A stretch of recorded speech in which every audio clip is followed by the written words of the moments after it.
Hey, if you think Stonehenge is one of the oldest stone monuments ever, well, let me introduce you to Göbekli Tepe. Buckle up, we gotta travel to Turkey to meet this really old guy. Yeah, he's too old to travel. Jokes aside, Göbekli Tepe, an archaeological site located in southeastern Turkey that dates back to the Neolithic period, around 10,000 BCE. It's considered to be one of the oldest and most significant archaeological discoveries in recent times. The site consists of a series of circular and rectangular structures made of stone pillars. Yeah, it does look like its younger brother Stonehenge. Some of those pillars are decorated with intricate carvings of animals and other symbols. Now, you maybe wonder, hey, why on earth did they make such a fascinating building? What was its purpose? Sorry, I got no answer for that. The purpose of the site is still unknown, but it is believed to have been a ceremonial center for the ancient people who lived in the area. The discovery of Göbekli Tepe has challenged long-held beliefs about the development of human civilization, as it suggests that complex societies may have emerged much earlier than previously thought. Okay, pack your stuff, our travel's just started. Next destination, Masada. It's an ancient fortress located in Israel on a plateau overlooking the Dead Sea. Hey, look at that view, spectacular, huh? It was built by King Herod the Great in the 1st century BCE, and it was very smartly built. Within the fortress, there were various facilities such as storehouses, barracks, a palace, and a set of cisterns capable of holding approximately 40,000 cubic meters of rainwater. People living there believed that the collected runoff from a single day's rainfall could provide sustenance for over 1,000 individuals for a period of 2 to 3 years. Access to the fortress was limited to 3 steep and winding paths leading up to fortified gates. Still, at one point, the fortress was occupied by people who had fled Jerusalem after the city was captured by the Romans. They held out against the invaders for several months, but eventually they were defeated. But these guys didn't surrender. The story of Masada has become a symbol of resistance and bravery. Today, Masada is a popular tourist attraction and a UNESCO World Heritage Site. The next flight is going to be short. We're popping over to Egypt to see the Karnak Temple complex. It's a vast ancient Egyptian temple complex located in the city of Luxor, Egypt. It was built over a period of 2,000 years and covers an area of more than 200 acres. The complex is dedicated to the worship of the deity Amun-Ra. Wait a minute, that should be Amun-Ra, and it was one of the most important religious centers in ancient Egypt. The Karnak Temple consists of several temples, chapels, and other buildings, including the Great Temple of Amun, the Temple of Khonsu, and the Temple of Ptah. The Great Temple of Amun is the largest and most impressive temple in the complex, with massive columns, statues, and other decorations. One of the most famous features of the Karnak Temple complex is the Avenue of Sphinxes, which is a long avenue lined with Sphinx statues that leads from the entrance of the complex to the Great Temple of Amun. Another notable feature is the Hypostyle Hall, which is a massive hall with 134 columns that are over 70 feet high. The Karnak Temple complex is a popular tourist attraction and a UNESCO World Heritage Site. It's considered one of the most important archaeological sites in Egypt and provides a fascinating glimpse into the religion and culture of ancient Egypt. Hey, we can't hop on the next flight and leave Egypt until we see the Pyramid of Djoser. It has another name, by the way. It's also known as the Step Pyramid. This ancient Egyptian site is located in Saqqara. It was built during the 27th century BCE for the pharaoh Djoser by his architect Imhotep, who is considered one of the most important figures in Egyptian history. People believe this pyramid is the first monumental structure built entirely of stone and is an important example of early Egyptian architecture. The pyramid originally stood at 203 feet tall and was surrounded by a complex of buildings and courtyards. It was constructed in 6 layers, each smaller than the one below it, giving it the distinctive step-like appearance. The pyramid was used as a burial place for Pharaoh Djoser and was surrounded by a vast necropolis that contained the tombs of many other important officials. The Grateful Dead? The Pyramid of Djoser has several renovations and additions over the centuries, including the addition of a limestone casing that covered the original step structure. However, much of the pyramid was destroyed over time, and today only the central core remains. Despite this, it remains an important archaeological site and a popular tourist attraction in Egypt. Alrighty, we're ready to move on. There's one more pretty recent discovery we gotta see today. The Tower of Jericho was only discovered during excavations in the 1950s and 60s.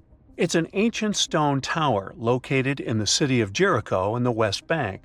Just like Göbekli Tepe, this one is believed to be one of the oldest stone structures in the world, dating back to approximately 8000 BCE. The tower stands at over 28 feet tall. It's made up of two main sections, an inner tower and an outer tower, which are connected by a series of stairs. The purpose of the Tower of Jericho is not entirely clear, but it is believed to have served as a defensive structure or a watchtower. It may have also had religious significance, as it was located near a sacred spring. The Tower of Jericho is a significant archaeological site and has provided valuable insights into the early history of human civilization. It's open to visitors and is a popular destination for tourists interested in ancient history. Now, this ancient site even got attention from Netflix, and they made a movie where the action takes place in Mohenjo-Daro. This site was a major center of the Indus Valley civilization in present-day Pakistan. Mohenjo-Daro was one of the largest cities of the ancient world, with a population estimated to have been around 40,000 in its peak. Trust me, that must have been a crazy megalopolis back then. The city was notable for its advanced urban planning, with sophisticated drainage and sanitation systems, and its impressive architecture, including the Great Bath and the Granary. Mohenjo-Daro was abandoned around 1900 BCE, and its ruins were only rediscovered in the 1920s. Today, it is a UNESCO World Heritage Site and an important archaeological site for the study of ancient South Asian civilization. We're heading to a teeny-tiny country that has quite an impressive history. Welcome to Malta. The Gigantia Temples are a Neolithic site located on the Mediterranean island of Gozo. They're probably one of the oldest freestanding structures in the world, dating back to around 3600 to 3200 BCE. The temples consist of two megalithic structures, each with multiple rooms and altars. The name Gigantia means giant tower in Maltese, as people believe that only giants could have built such massive structures. The temples are believed to have been used for religious purposes and are considered to be an important example of prehistoric architecture. They were added to the UNESCO World Heritage List in 1980. Well, you must be pretty tired, but there's one more place we gotta visit today. Our plane is already landing in Armenia, and we're here to see the Temple of Garni. Look, this one is well preserved. This temple dates back to the 1st century CE. It was built by King Tartessos I as a dedication to the sun deity Mir. Sadly, the temple was destroyed in the 17th century during an earthquake, which is quite a common thing for this area, but it was later reconstructed in the 20th century. Today, it's a popular tourist attraction and is also listed as a UNESCO World Heritage Site. Whenever you hear about ancient ruins, you almost never picture them being suspended somewhere, or just randomly hanging on the branch of a tree, right? In fact, for most of the ancient artifacts we have exposed in museums all over the world, archaeologists did quite an impressive amount of digging. You see, buildings have this funny way of fading away over time if not properly taken care of. Sometimes we need to reuse some building materials, so an older construction may be sacrificed in the process. Other times, houses are abandoned, and once they are exposed to the elements on the surface, like rain or sunlight, they don't really stand a chance. Some just simply crumble away due to good old erosion. So the only way a piece of architecture can survive the test of time is if it's somehow gotten buried deep down. Now, how did they end up buried in the first place? Well, it's quite the comedy of errors. Ancient cities had a habit of gradually raising their ground level like a kid adding toppings to their ice cream sundae. You see, these settlements were always busy collecting food and building materials to keep up with their ever-growing population. But hey, who has time to deal with waste and rubbish? It wasn't exactly high on their to-do list back in the day. So when it came to building new houses, ancient civilizations found it much easier to save their sweat and tears by piling up the rubble and constructing right on top. But that's not all. Rivers would also occasionally flood and deposit a layer of sediment on the city floors, further encapsulating those ancient constructions. And in those dry regions like the desert, where the wind likes to show off its sand and dust dance moves, you can bet it was a constant struggle to keep the establishments clean. One hilarious example is the Sphinx, which had its head buried in sand until a group of archaeologists unearthed it in 1817. Some ancient towns eventually got covered up because they were completely abandoned. With less human activity to control their expansion, plant seeds couldn't resist the opportunity and sprouted all over the place. They gobbled up carbon dioxide from the air and grew, adding more and more bulk to the ground. Those cheeky roots even decided to stabilize the soil made from decaying plant matter, creating layers upon layers of earthy goodness. It's like the ultimate DIY project Mother Nature embarked on, with plants as her loyal helpers. The act of digging into the secrets of ancient civilizations is not just about unearthing a lost world. It's also an epic quest to reveal the hidden treasures beneath layers of history. But how do archaeologists know where to dig in the first place? If everything is covered in layers upon layers of sediments, debris, and plant roots, they must have some sort of system they rely on before embarking on a new project, right? For starters, they're not always the ones suggesting an archaeological dig in a certain location. Let me explain. Let's say you're a contractor and you want to build a new fancy apartment complex in your city. Some local legislations have certain requirements before your project can start, though. For instance, before anyone starts building on a piece of land, they might need to bring in specialists to check the soil. These clever folks can be archaeologists, geologists, or paleontologists, and they need to keep an eye on things during development. If any artifacts or ecofacts, fancy word for organic remnants, are discovered, these experts swoop in to excavate and study them. But what about sites that have nothing to do with bulldozers and yellow hats? Archaeologists have more than one trick up their sleeves when it comes to locating ancient hotspots. They dive deep into historic records with a healthy dose of detective work. By sniffing out old documents and maps, they can piece together the puzzle of human activity in a specific area. If a site has been visited before, it's even better. Finding records of past excavations or historical accounts can give archaeologists lots of information on where to continue their treasure hunt. Before archaeologists start swinging their shovels, they engage in a bit of a visual scan mission. Armed with a grid system, they'll stroll around the site, keeping their eyes peeled for any artifacts that might be hiding just beneath the Earth's upper layer. From groundstone tools to historic glass and even ancient garbage dumps, yes, they're all so valuable. These keen-eyed explorers can spot signs of human activity faster than most people. If they stumble upon midden soil, fancy term for a garbage dump, they know for sure that humans once called this place home. Archaeologists don't just rely on their trusty shovels, though. They have an arsenal of gadgets to aid in their search for hidden wonders. Geophysical tools are like their secret weapons. Take the resistivity meter, for example. This clever contraption measures the electrical component of the soil and any buried features or artifacts. A buried wall, for instance, will create a different resistivity reading than the surrounding soil. Magnetometers and ground-penetrating radar work in similar ways, showcasing potential hints of ancient treasures in the soil. And who could forget our trusty old friend, the GPS? It helps archaeologists map out precise locations, like a high-tech treasure map, leading them straight to their pot of gold. Care to virtually visit some of the most important archaeological sites in the world? Well, follow me. In the United Kingdom, for instance, you'll find this interesting place called Stonehenge. It's one of many henges scattered around, but this one really takes the cake. Picture this: massive ancient stones standing tall and proud, arranged in a funky outer ring and an inner horseshoe, with some smaller stones thrown in for good measure. And guess what? These amazing stones have been around for over 5,000 years. Talk about a serious case of rock-solid longevity. Now, here's where it gets interesting.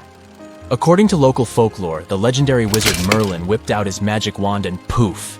He teleported these massive stones all the way from Ireland.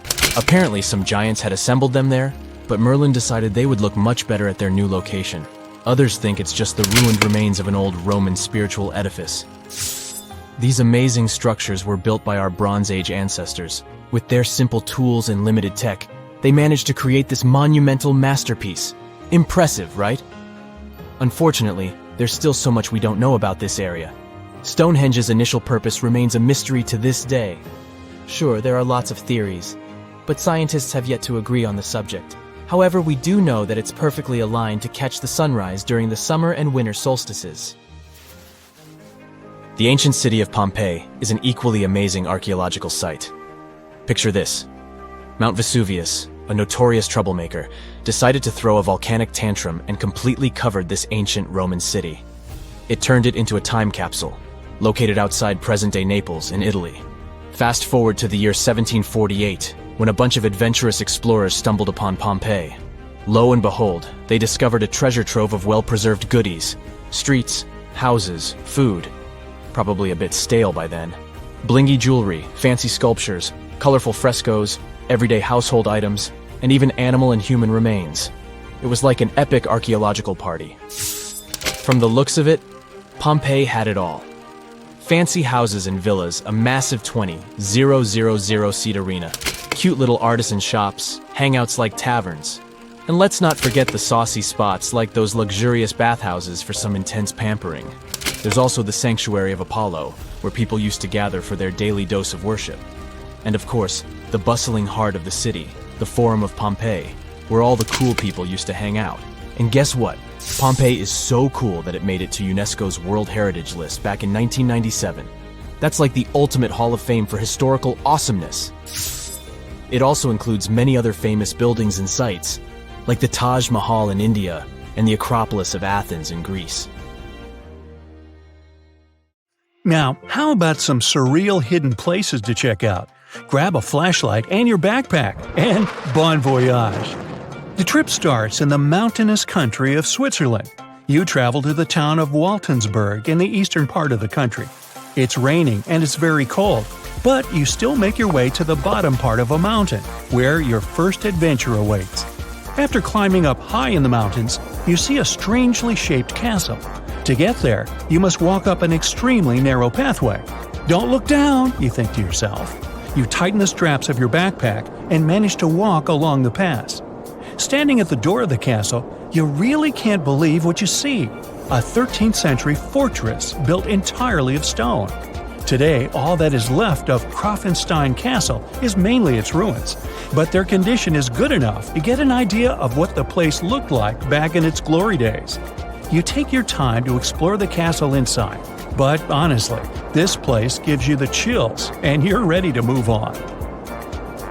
The next place on the list is Turkey.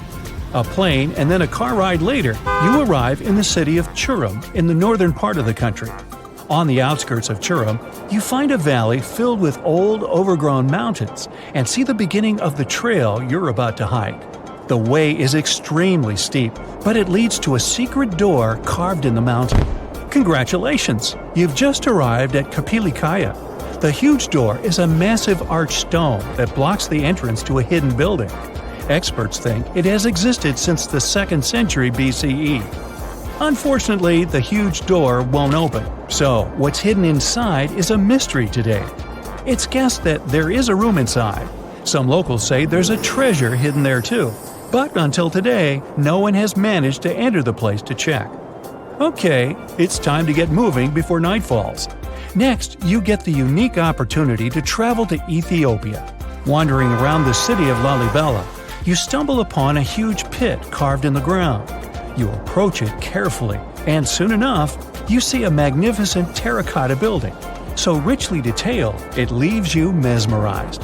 But that's not all. There are 10 other pits just like this one, hiding King Lalibela's 12th century buildings. All 11 constructions are different from one another, yet share a similar recognizable style. They were hand-carved over the span of 24 years. only with the help of chisels, which is unbelievable given that these buildings are up to 50 feet high. That's about as tall as 5 African elephants stacked on top of each other, if you could do that.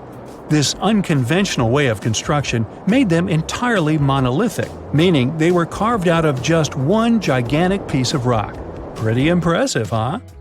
Once you leave Ethiopia, you grab a flight to southern Italy, right there on the tip of the boot. No hiking is needed here. Whew! Your friend takes you to a site called Sassi di Matera.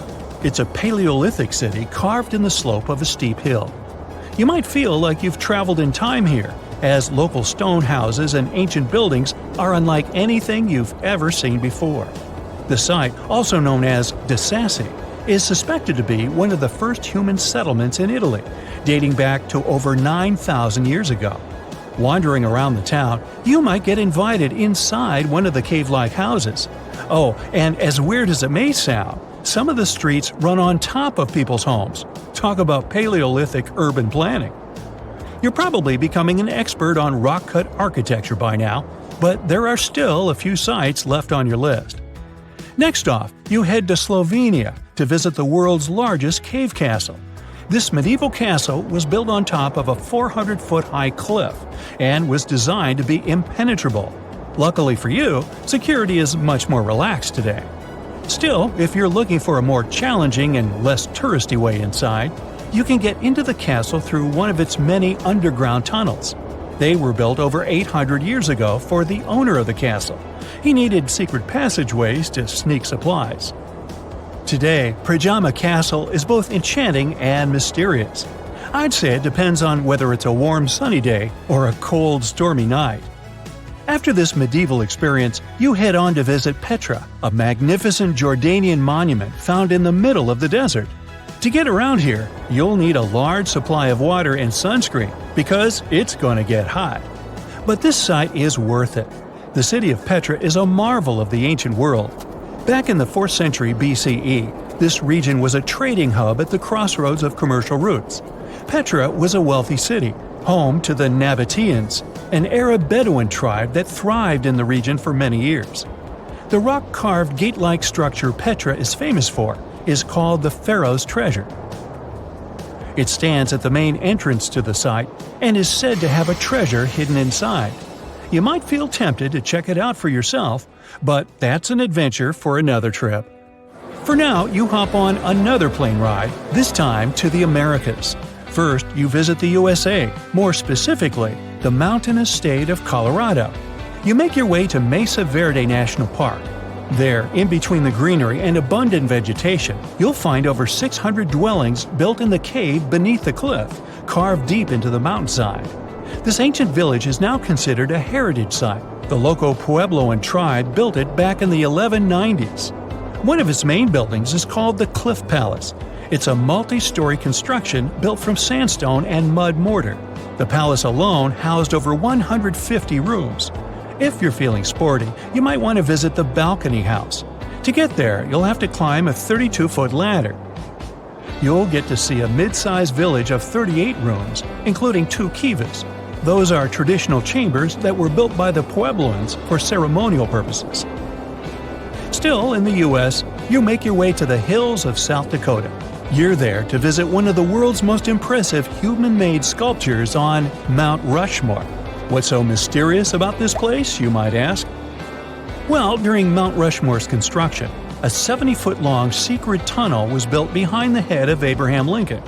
The tunnel was supposed to hold all the documents and artifacts important to the United States history. After the designers thought it through, they decided it was better to hide them in a safe box in the floor of the tunnel. The box holds the history of how Mount Rushmore came to be carved, as well as a brief history of the U.S. and the 4 presidents depicted on the mountain. Amazing, right? Now, you're headed down to Machu Picchu, a South American site hidden between the Peruvian mountains. Machu Picchu itself is already a mystery. Researchers still don't know why or even how the ancient Incan civilization managed to engineer the stone-built citadel all the way back in 1450 CE. To get there, you must endure a 3-day hike, reaching the impressive altitude of 8,000 feet above sea level. Or you can get a train, but that's no fun, right?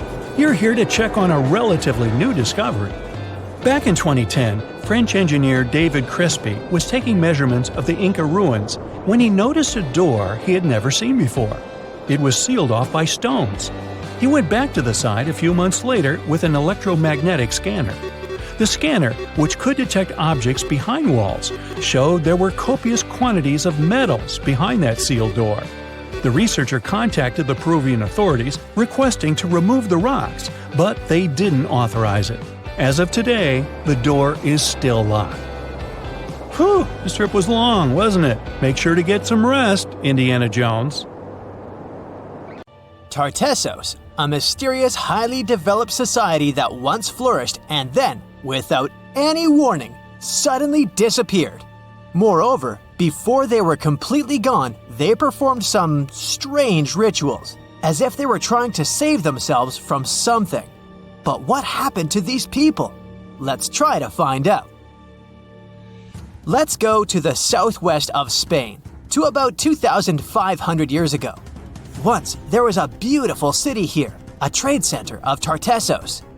Imagine the temple in the middle of a deserted town. A breathtaking, monumental two-story building. There's a thick smell of frying meat in the air, and the smoke from its frying rises high into the sky, covering the patterns of the sanctuary. The sun has already set, and it's time to prepare for the ritual. We enter the ancient monumental hall. Inside, hundreds of people gather around a long wooden table lined with delicate ceramics and bronze bowls. They feast and drink. These people have much more fun than the animals outside the building. These animals are being prepared for the ritual.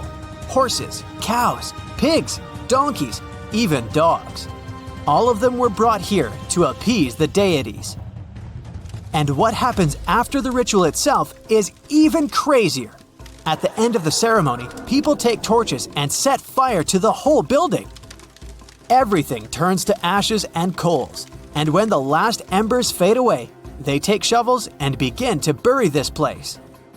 It will take them at least several days to bury the former sanctuary under piles of earth. They work tirelessly. In some places, the thickness of the layers of mud and clay will reach almost 14 feet. And then, these people, the last known Tartessians, just leave this place and disappear from our world forever. But what just happened? Why did they even do all this? Let's start from the beginning. Tartessos was first mentioned in Greek and Roman texts thousands of years ago. But for a long time, we had no idea what it even was. All the descriptions were contradictory and confusing. Some archaeologists thought that Tartessos was a kind of seaport. Others thought that it was a river or a water reservoir. They even said this place could be connected with the mystical Atlantis. But there was nothing to back it up with, so the scientific community quickly rejected this idea. But today, we know the truth. Tartessos was an ancient civilization. It's been located on the Iberian Peninsula, one of the southernmost islands of Europe. It flourished in the 9th to 5th centuries BC, and then, around 2,500 years ago, suddenly disappeared. They were quite rich. The island had rich reserves of metal, so their economy was thriving. Silver, copper, lead, and other good things were mined in the local Sierra Morena Mountains. Almost all the locals were engaged in trade. For them, it was a common thing. Isn't that strange that there were so few records left about them? And not so many monuments of their culture have survived to this day. In total, throughout Spain, scientists were able to collect around 20 archaeological finds related to Tartessos. 3 of them were excavated in the Guadiana Valley: Canto Roano, Casas del Toruñuelo, and La Mata. Let's start with the first one. Canto Roano was discovered in 1978. This find was one of the most significant pieces of the puzzle. This is one of the most beautifully preserved structures of the Tartessian civilization. Not only the walls have survived to this day, but so did the altar, the moat, and even several artifacts. For example, some jewelry and wine glasses. It was a square building surrounded by a deep moat filled with water. And to be honest, we still don't know its exact purpose. We only assume that it could be an ancient temple. Some rituals were carried out there. For instance, they would set fire to the temple and cover it with thick layers of sand and clay. They even left some expensive artifacts inside, tools, gold jewelry, and so on. Moving on to the next find. Casas del Turruñuelo is one of the best preserved buildings in the entire Western Mediterranean. We only discovered it a couple of years ago, back in 2015. And it hasn't been studied that well yet. But we already know that this place is also pretty weird. Casas del Turruñuelo was a very rich building. It wasn't just some kind of temporary camp. It was a place of monumental, impressive architecture. Massive staircases, vaulted ceilings, luxurious materials brought from all over the Mediterranean, and the latest construction technologies. It was supposed to be a place of power. Maybe even something like a palace. And yep, it also became the venue for the rituals. It's unclear whether the locals intended to destroy this beautiful place from the very beginning, but this is where they performed the greatest ritual in the area. This ritual involved more than 50 animals, including the most valuable ones, horses. It was their only means of transportation. The fact that these people gave away their horses may indicate that they plan to stay here for some time. Perhaps they hope to appease the deities and settle on local lands. The ritual was carried out exactly as they intended. And just like Cancho Ruano, this place was also set on fire. When the ritual ended, the locals buried this place and left, disappearing into the countryside of the Iberian Peninsula. Now it's an abandoned and quiet place. Just like Cancho Ruano, it's been standing here untouched for more than 2,000 years. The last find is La Mata, which was discovered much earlier than the other two, back in 1930. The resemblance between all of them was striking. La Mata had the same fate. It was burned and forgotten for centuries. All of this is very strange and mysterious. It seems like the locals were fleeing from something. Perhaps something happened that made them start building these banquet halls and arranging large-scale rituals. They thought that their deities turned away from them and tried to appease them. But unfortunately, it didn't work. As a result, they were forced to leave their temples and soon disappeared altogether forever. And by the way, why did they disappear at all? Well, this is another mystery of this civilization. One of the most important questions is, did they know that they were going to disappear? Or was it something unexpected? Did they suffer some kind of sudden catastrophe from which they were trying to escape? Or something else? Scientists have several theories on this. The first theory says that there may have been several major earthquakes and subsequent tsunamis in this region. These natural disasters destroyed local settlements and severely demoralized the survivors. Perhaps they were looking for salvation from this. Another theory is that there were some problems with trading. Since they were rich in metal and lived off their economy, any problems in it could lead to big troubles. If they had some kind of mining crisis, then relations between different nations could worsen greatly, and things could get pretty nasty. The truth probably lies somewhere in the middle. The most current theory says that around the 6th century BC, a large-scale tsunami hit the port. This greatly damaged the economy, which worsened the relationship between Tartessos and its neighbors. In any case, this seems to be speculation. This place is like a dream come true for archaeologists. It stores a huge amount of information and secrets that we have yet to unravel. The Tartessians had no idea that by burying their artifacts, they were making a real gift to the scientists of the future. And while scientists continue to study them, we can check out the stuff they have already discovered. History lovers can see Tartessian tools, horse figurines, and decorated ivory in the Archaeological Museum of Badajoz. Let's hope that in the future, scientists will learn more interesting things about this civilization, and we'll finally find out what happened to them. Ever since Plato wrote about the allegory of Atlantis, humanity has been fascinated with the possibility of the discovery of a thriving underwater civilization. Fancy joining me on a trip to a few historic underwater sites? Let's see what we can find out about ancient civilizations. The first one on our list is what is being called the underwater Stonehenge. Scientists have recently discovered a mysterious pile of cairns that stretch for miles under the shimmering waters of Lake Constance at the borders of Switzerland, Germany, and Austria. Archaeologists began to explore the site back in 2015, and they haven't been able to understand yet what it was actually used for. What they do know is that there is a 12-mile line of 170 human-made stone cairns under Lake Constance. Scientists say this was most likely the result of a combined work of several villages. The cairn site was probably used for some collective purpose. The formations are huge. Some of them are several dozen feet wide. The most amazing discovery so far is that the site dates back to around 5,500 years ago. Now, what were we humans doing back then? We were living in the prime years of the so-called Stone Age. We were beginning to make artifacts from stone and use them to hunt and eat. Can you imagine what a knife and fork might have looked like back in those days? It's no coincidence that scientists call this site the underwater Stonehenge, though. Both sites are believed to have been built around the same period of time. You see, Stonehenge dates back to around 3100 BCE. Both sites carry the distinct characteristic of stone monuments built in a circle. Not to mention the fact that scientists also haven't figured out why on earth our early ancestors would feel the need to build a monument such as Stonehenge. Well, the mystery of Lake Constance hasn't been solved yet. Who were the Neolithic people from this area?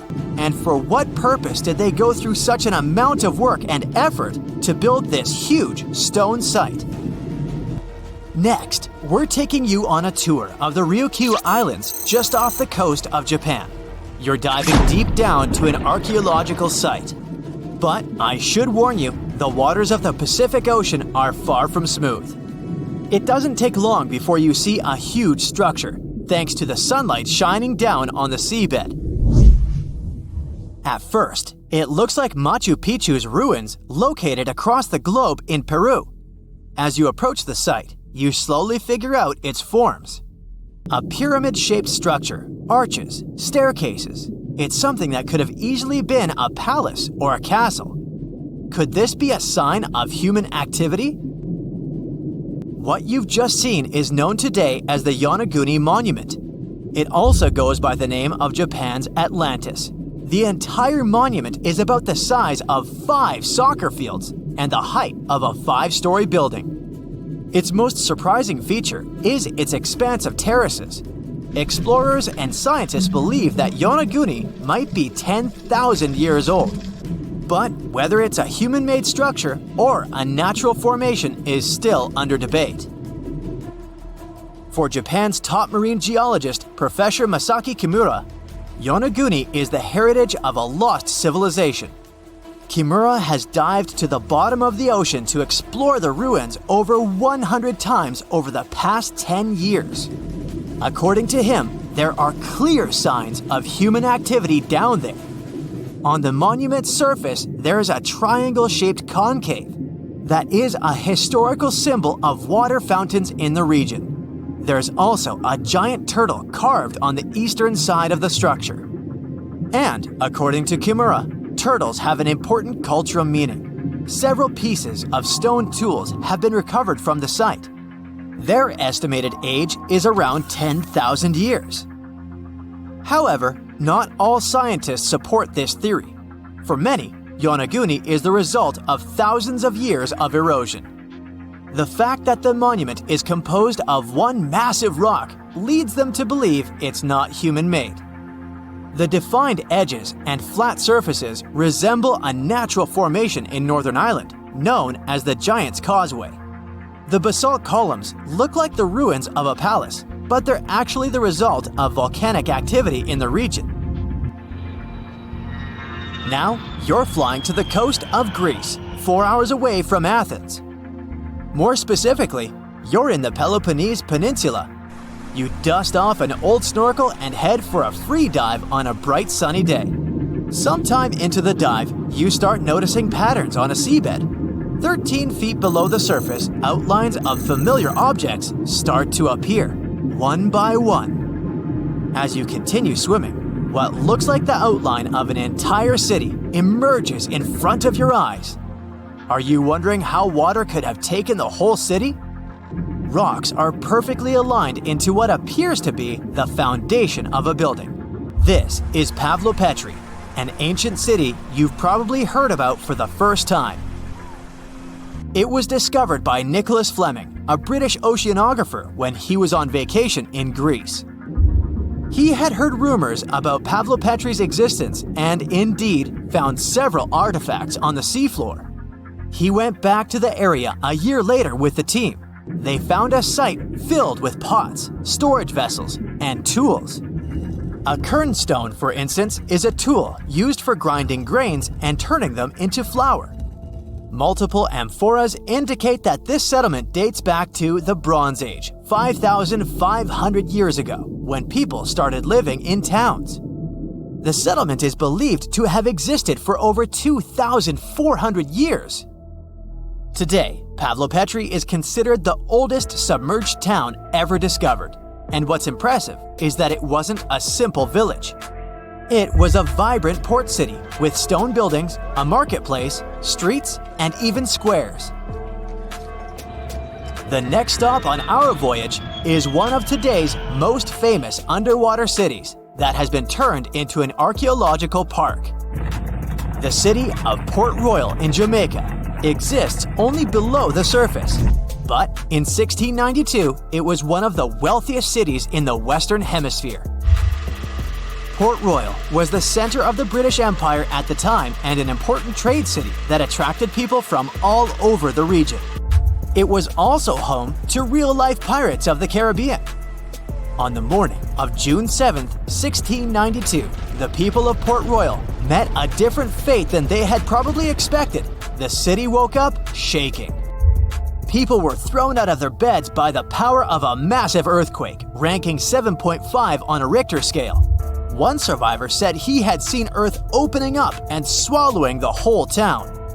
What he said could be true, as the city was mainly built on sand. The ground swallowed buildings, roads, you name it. Geysers erupted, and finally, waves as big as 10-story buildings hit the city. About 33 acres of the city disappeared under the water. Amazingly, most of its 17th century remains are still in good condition under 40 feet of water. Archaeologists have found taverns, storage rooms, kitchens, and recreational buildings used for diverse purposes. You can also see a grand lion statue, a submerged bridge, and many picturesque arches. Of course, I saved the best for last: India. Just off its coast lies another sunken marvel. A site known as the Lost City of Cambay is located in the Gulf with a similar name. It remained undiscovered until 2001, when the National Institute of Ocean Technology made a routine water assessment. With the help of sonar technology, which sends a wave sound to the bottom of the sea, they found something far beneath the surface. Images showed well-defined geometric shapes spread along a 5-mile stretch. The remains date to more than 9,500 years ago, meaning this civilization was lost at around the end of the Ice Age. Debris recovered from the site included construction material, pottery, beads, sculptures, and even bones. Scientists argue whether these artifacts are indeed from the site, but if they truly are, then the lost city of Cambay might be the oldest civilization in the world. It's like archaeology woke up recently and decided to spice up the news with its history-changing discoveries. From unearthing dinosaur fossils in peaceful Iowa to translating bad news from ancient Babylonian texts, history is revealing its secrets like never before. When Mount Vesuvius erupted in 79 CE, it froze the town in time. Some of the most famous discoveries were heartbreaking, like a mother wearing a golden bracelet, holding her child, or two sisters hugging in fear. At least that's what scientists thought. In 2024, advanced DNA tests shattered these long-held beliefs. The mother from the House of the Golden Bracelet was actually a man wearing a fancy 30-carat bracelet, and the child wasn't even related to him. As for the two sisters, DNA revealed one was actually a man, while the other remains a mystery. Some speculate they were lovers, but the truth is still buried in time. Speaking of rewriting history, another shocking revelation comes from ancient Babylon. Recently, archaeologists translated 4,000-year-old texts that turned out to be heralds of terrible news. These specific texts that were translated are believed to be from Sippar, a city near the Euphrates River in modern Iraq. They talked about lunar eclipses, which is when the Earth's shadow blocks the moon, and for ancient Babylonians, these were warnings. Eclipses could mean everything from floods and famines to chaos in the kingdom. But here's the interesting twist. Babylonians also came up with clever ways to cancel these bad omens, like calling in priests to perform rituals, or consulting oracles for advice. These ancient astrologers took their job seriously, since it wasn't just about stargazing, it was about keeping the kingdom safe. Augustus was the first Roman emperor, so we can say he was a big deal. Archaeologists have already found ruins of the villas where he partied, but now they think they've found his final resting place. In a place near Naples, they've found an old structure buried under a villa. They found the equivalent of a modern heating system, something that was probably used to draw warm baths. They also found shelves filled with ancient jars, suggesting the site later became a temple. They're still not sure this was Augustus's last home, but if confirmed, this would be a big deal for world history. While ancient Rome is surprising us, the famous Nazca lines in Peru are also revealing hidden details. These massive geoglyphs, created thousands of years ago, have only been partially studied until now. Scientists trained artificial intelligence to help them scan 243 miles of terrain. With AI's help, they identified over 300 new motifs, including llamas, stick figure people, and strange heads.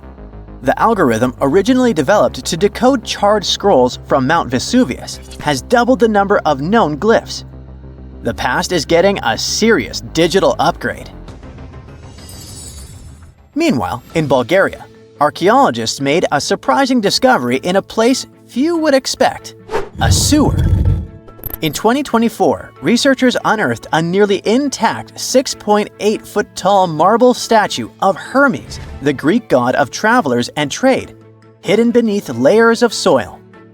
Experts believe it was placed there for safekeeping after an earthquake in 383 CE damaged the city's infrastructure.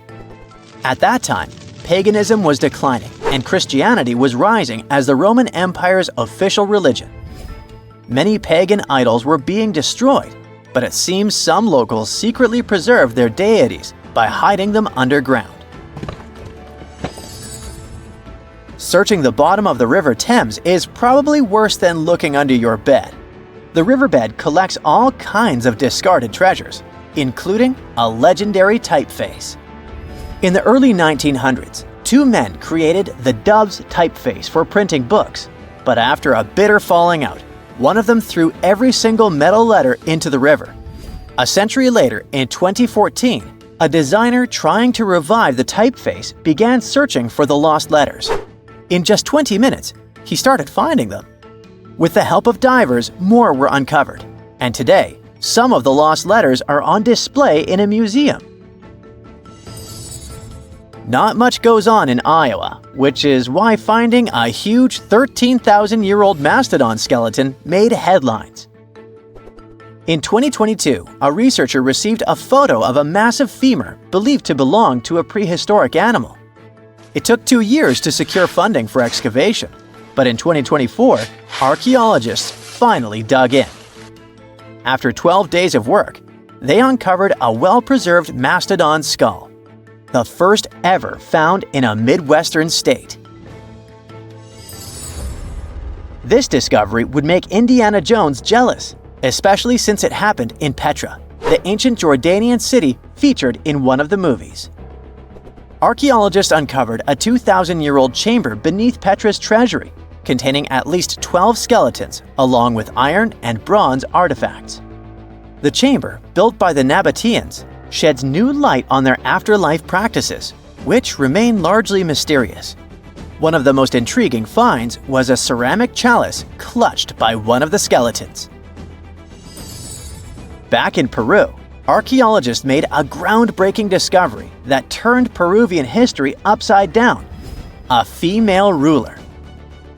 At the 1,600-year-old site of Panamarca, scientists uncovered a throne room decorated with colorful murals. These murals depict women spinning and weaving, men carrying a crown, and even a crowned woman speaking to a birdman. The discovery suggests that Moche women weren't just spiritual leaders, but rather had real political power too. Tiny houses are mainly a modern thing, but archaeologists think they found one in ancient Pompeii. Unlike traditional Roman homes, which had grand atriums for entertaining guests, this house had none. But what it lacked in size, it made up for in artistry. Inside, scientists found a painted altar decorated with birds of prey, sparrows, snakes, and plants. The altar held ceremonial items like a lamp and an incense burner, still holding traces of fragrant herbs. In 2021, researchers scanning the Baltic Sea found a massive stone wall hidden beneath the waves. The Blinker Wall, stretching over 1.5 miles, could be Europe's oldest man-made structure. Sitting 68 feet below the surface, it's built from around 1,400 small stones placed between 300 giant boulders, some weighing up to 142 tons. Dating back over 10,000 years, the Blinker Wall predates Stonehenge and France's Karnak stones, meaning it was likely built when the area was dry land. Scientists believe it may have been a reindeer hunting tool, guiding animals into a lake where hunters could strike. Oh, and then there's the granite slab that was found in Egypt's Abydos area. At first, it was thought to belong to two important people from ancient Egypt, but a recent discovery showed it was actually part of the sarcophagus of Pharaoh Ramses II, one of the most famous Egyptian rulers. A researcher found a special engraving on the slab that had Ramses II's name on it. Ramses ruled Egypt a long time ago, and after he died, his tomb was looted, so his body and belongings were moved around a few times. This new discovery shows that after Ramses' tomb was robbed, some of his things were used again. The finding also teaches us that ancient Egyptian tombs were often looted, and the things in them were reused. Recently, something unexpected happened during a dig in Norton Disney, back in England. While searching for ancient coins and brooches, a volunteer from the Norton Disney History and Archaeology group stumbled upon a mysterious Roman dodecahedron. This small hollow object, made of copper alloy with 12 pentagonal sides, was buried for 1,700 years, but was surprisingly well preserved. Though over 30 of these strange objects have been found in the UK, no one knows for sure what they were used for. Some think they might have been measuring tools or calendars, while others believe they were used for rituals. The Norton Disney Group thinks these dodecahedra were likely symbols for religious ceremonies, as many show no signs of wear from daily use. On October 30th, 1759, the inhabitants of the Middle East were jolted awake by an earthquake. Cracks appeared in the walls of their homes, roofs began to crumble. People ran out of their homes and gathered in open areas, but because of strong shocks, they kept losing their footing and falling. A month later, there was another earthquake, but it turned out to be even stronger. Trees broke, houses collapsed, deep cracks appeared in the ground. The disaster lasted for 2 minutes. Oases, roads, and cities were destroyed. Incredibly, Baalbek's ancient buildings withstood earthquakes. Some historians state that this majestic and mysterious place was built during the Roman Empire, but many researchers disagree. Whatever the truth is, the city is one of the main archaeological phenomena of humankind. The most amazing building of Baalbek is the Temple of Jupiter. The inhabitants of the Roman Empire believed that Jupiter held power over lightning and thunder. The building looked like a platform with 54 columns. A massive roof rested on these columns. Today, you can only see 6 70-foot-high columns. Each of them consists of 3 sections and resembles a pencil. The cores of these pencils were made of lead. This made the columns exceptionally strong. Each of these pieces of stone weighed an incredible 80 tons. That's the weight of 35 Ford Explorer SUVs. Look, this is the largest block in the Great Pyramid of Giza. But compared to the blocks from Baalbek, it doesn't even look that impressive. The foundation under the Temple of Jupiter was preserved. That's how specialists figured out it consisted of about 25 monolithic stones, weighing 450 tons each. It means that the blocks from Baalbek weigh almost 4 times more than the blocks from Egypt. There are 3 more enormous limestone blocks in the foundation. They weigh 800 tons each. This is more than twice the weight of a Boeing 747 plane. Ancient builders must have had a hard time carving such giants from a piece of stone. And after that, they also had to pull them to the construction site and lift them to a significant height. Repeating these logistics would probably turn out to be a nightmare for present-day builders. To do this amount of work, they would need modern equipment. But Baalbek's constructors didn't have trucks, cranes with circular saws, or electricity. How did the builders of the past manage to do this? Scientists have a theory that includes ropes, winches, and lever systems. Naturally, the engineers of the past made all the gadgets from wood. Around 3,000 feet away from the ruins of the temple complex, there's a quarry. Archaeologists suppose that's where the stones for the construction were cut. They found a block of limestone there. It seemed to be too large, even for this incredible place. The monolith got called the Stone of the South. It was 65 feet long and 13 feet wide. The ancient builders didn't have time to completely separate it from its mother rock. A group of scientists from Austria estimated that this piece of limestone weighed more than 1,000 tons. That's like 3 Boeing aircraft, or 160 African elephants. There was another surprise awaiting the archaeologists near the Stone of the South. It was the second monolith that weighed more than 1,200 tons. But the ancient builders didn't stop at that. They continued to work. In 2014, in the same quarry, German archaeologists unearthed a block that weighed 1,650 tons. No one has figured out yet why people of the past needed a piece of stone that weighed as much as 125 school buses. It's also unclear how they were going to move this giant and why they didn't finish the job. In any case, this third monolith is the largest processed piece of stone in human history. There are more questions than answers. Some researchers believe that people of the past had high-tech equipment. Others don't think so, but are eager to understand how the builders managed to move those stones. There's a huge number of ancient buildings and artifacts on the planet. Lots of them make researchers scratch their heads. Near the Pyramid of Djoser in Egypt, archaeologists have found a network of tunnels. This place is called Surreal. It contains 24 sarcophagi weighing from 70 to 100 tons. The giant boxes are carved from a single piece of granite and covered with heavy lids. The sarcophagi are perfectly symmetrical. To the touch, their walls are as smooth as glass. Even with the current level of technology, this is very difficult to do. But the ancient Egyptians managed this feat. The Lycurgus cup is a priceless artifact and example of ancient nanotechnology. It's made of glass that can change its color. If you put a source of light in front of the cup, it turns green. If the light is behind the goblet, it becomes deep red.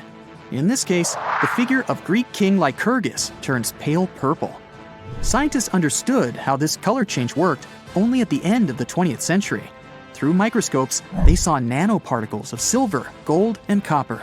They had been added to the glass matrix. Thanks to this, you can observe a color change called dichroism. Interestingly, the gold and silver were grounded into a fine dust. It's almost impossible to do this by accident. Most likely, the ancient experts knew for sure what they were doing. Bolivia has a curious place called Puma Punku. It looks as if an ancient giant played there with an enormous construction set. And after the game, they forgot to put the pieces back into the box. But there are no giants, and the huge stone blocks were carved by ancient builders over 1,500 years ago. Some of the rocks weigh 100 tons. The blocks were brought to an altitude of almost 13,000 feet above sea level from the quarry 60 miles away from the construction site. There's no forest in that area. This means the builders couldn't use trees to make wooden rollers. The monument belongs to the Inca civilization. Scientists are sure they didn't know anything about wheels. In 1992, the inhabitants of a Chinese village decided to drain a pond. Their ancestors had been using it to wash clothes and catch fish for hundreds of years. They kept pumping the water out for 17 days.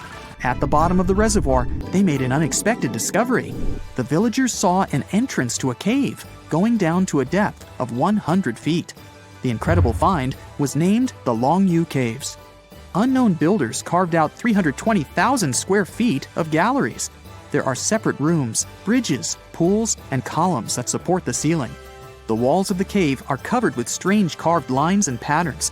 Scientists haven't found any information about who built the caves and why they did it. The construction technology also remains a mystery. Antonio Stradivari lived in Italy in the 18th century. He created musical instruments. More than 600 of his works have survived to this day. 500 of them are violins. One of the instruments was sold at auction for $16 million. The violins made by this master sound clear and deep. Researchers can't understand why Stradivarius instruments produce such unique sounds. Perhaps it's all about the varnish the master used to cover the violins. The answer may also lie in the wood the instruments are made of. In those days, Europe had a cold climate. Because of this, the wood became denser, and the instruments made of it sounded especially pleasing to the ear. In the Indian city of Delhi, there's a 23-foot-high pole. It weighs 6.5 tons and is made of 98% wrought iron. The 1,600-year-old pillar has no signs of rust or decay. Scientists believe that the monument is so well preserved thanks to the dry weather and the chemical composition of the metal. It might be resistant to corrosion. And still, researchers don't know how the blacksmiths managed to make an iron pillar that's not afraid of rust. It seems like a tough feat, even for modern metallurgists. The Al-Nasla rock is divided into two parts by a perfectly straight slit. Each boulder stands on a small pedestal. Some people believe this is the evidence of ancient laser technology. But geologists think the split happened due to the ground shifting or natural vibrations that occurred under the rock. This process led to the appearance of the crack. It had been deepening for thousands of years, and gradually, the natural monument took the form you can see today.